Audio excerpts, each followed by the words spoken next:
America और Israel के साथ बढ़ते युद्ध के बीच ईरान की सत्ता में एक बड़ा बदलाव हुआ है। रिपोर्ट्स के मुताबिक ईरान के नए सुप्रीम लीडर बनने जा रहे मुज्तबा खामेनेई हाल ही में हुए अमेरिकी इजरायली हवाई हमलों में घायल भी हुए। ईरान के सरकारी टीवी ने उन्हें जांबाज़े रमजान कहा, यानी रमजान की जंग का घायल योद्धा। इस शब्द का इस्तेमाल आमतौर पर ऐसे लोगों के लिए किया जाता है जिन्होंने युद्ध में चोट खाई हो। ऐसे में सवाल उठता है, आखिर मुज्तबा खामेनेई कौन है? क्या वाकई वो हमले में घायल हुए और ईरान की सबसे ताकतवर कुर्सी पर उन्हें क्यों बैठाया गया? चलिए इन सभी सवालों के जवाब इस वीडियो में आपको हम देंगे। दरअसल ईरान ने मुज्तबा खामेनेई को अपने पिता और देश के लंबे वक्त तक सुप्रीम लीडर रहे अली खामेनेई के बाद नया सर्वोच्च नेता चुना है। माना जाता है कि सत्ता के गलियारों में मुज्तबा की पकड़ काफी वक्त से मजबूत रही है। खासतौर पर ईरान की सबसे ताकतवर सैन्य संस्था इस्लामिक रेवोल्यूशनरी गार्ड कॉर्प्स यानी IRGC के साथ उनके करीबी रिश्ते उन्हें बेहद प्रभावशाली बनाते रहे हैं।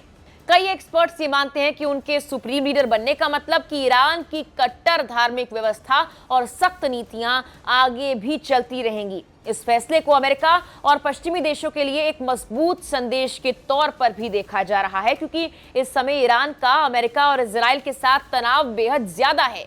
अमेरिका के राष्ट्रपति डोनाल्ड ट्रंप पहले ही मुज्तबा को सुप्रीम लीडर के लिए अस्वीकार्य विकल्प बता चुके थे। ईरानी मीडिया के मुताबिक 56 साल के मौलवी मुज्तबा खामेनेई को उस वक्त नया सुप्रीम लीडर चुना गया जब उनके पिता अली खामेनेई की अमेरिकी इजरायली हवाई हमले में मौत हो गई।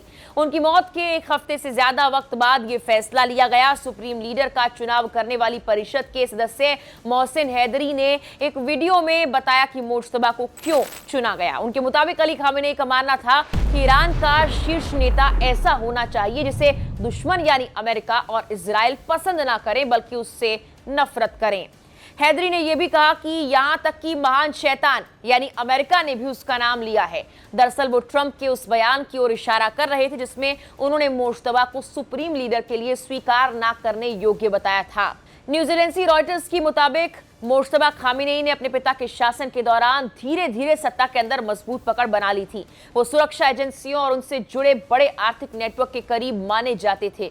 पश्चिम के साथ रिश्ते सुधारने की कोशिश करने वाले सुधारवादी नेताओं का उन्होंने अक्सर विरोध किया, जबकि पश्चिम लंबे वक्त से ईरान तक परमाणु कार्यक्रम को सीमित करने की कोशिश करता रहा है। बताया जाता है कि IRGC के साथ उनके मजबूत रिश्तों ने उन्हें ईरान की राजनीति और सुरक्षा व्यवस्था में बेहद प्रभावशाली बना दिया। उन्हें अक्सर अपने पिता का गेटकीपर भी कहा जाता था, यानी वही तय करते थे कि कौन अली खामेनेई तक पहुंच सकता है और कौन नहीं। अमेरिका के नीति संगठन यूनाइटेड अगेंस्ट न्यूक्लियर ईरान में IRGC पर शोध करने वाले एक्सपर्ट कासरा अराबी के मुताबिक IRGC में खासकर युवा कट्टरपंथी वर्ग के बीच मुज्तबा को काफी समर्थन हासिल है।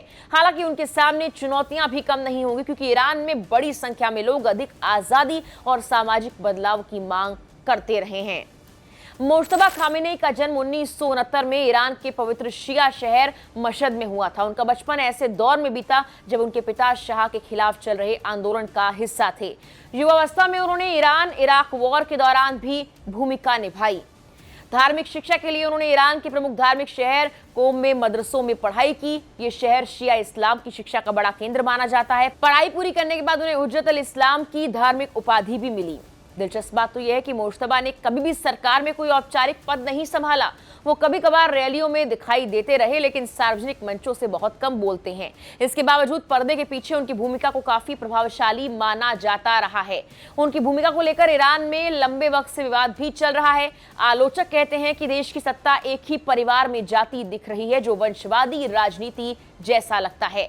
साल 2019 में अमेरिका के United states department of the treasury ने मुज्तबा खामेनेई पर प्रतिबंध भी लगाए थे। अमेरिका का आरोप था कि बिना किसी आधिकारिक पद के भी वो अपने पिता के प्रतिनिधि की तरह काम करते हैं और सत्ता के अहम फैसलों को प्रभावित करते हैं। बताया जाता है कि अली खामेनेई ने अपनी कुछ जिम्मेदारियां पहले ही मुज्तबा को सौंप दी थी। रिपोर्ट्स के मुताबिक उन्होंने IRGC की क्वाड्स फोर्स और उससे जुड़ी धार्मिक मिलिशिया बसीज के साथ मिलकर काम किया। साल 2022 में पुलिस हिरासत में एक युवती की मौत के बाद जब पूरे ईरान में बड़े पैमाने पर विरोध प्रदर्शन हुए, तब प्रदर्शनकारियों ने मुज्तबा की भी कड़ी आलोचना की थी। उस युवती को इस्लामी गणराज्य के सख्त ड्रेस कोड के उल्लंघन के आरोप में अरेस्ट किया गया था। मुश्तबा खामेनेई अपने पिता की तरह ही सैयदों की काली पगड़ी पहनते हैं, जो इस बात का भी संकेत मानी जाती है कि उनका परिवार पैगंबर मोहम्मद के वंश से जुड़ा माना जाता है। हालांकि आलोचक ये भी कहते हैं कि उनके पास सुप्रीम लीडर बनने के लिए जरूरी धार्मिक योग्यता पूरी तरह नहीं है। हुज्जत अल इस्लाम का दर्जा अयतुल्लाह से एक स्तर नीचे माना जाता है। अयतुल्लाह का दर्जा उनके पिता अली खामेनेई और ईरान के संस्थापक रुहुल्लाह खामेनेई के पास था।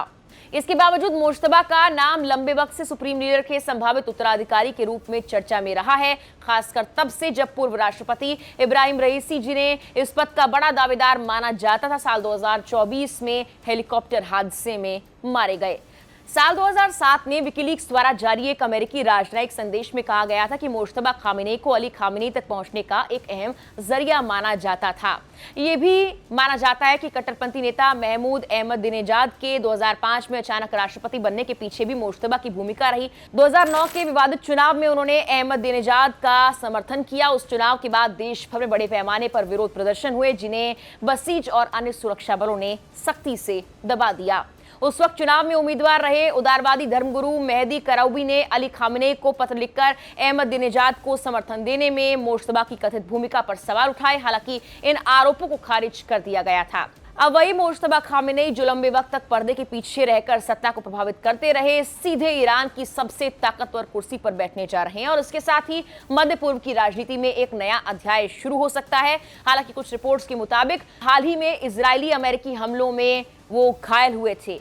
हालांकि उसके बाद कोई अपडेट अब तक सामने नहीं आया है। फिलहाल के लिए इस वीडियो में इतना ही।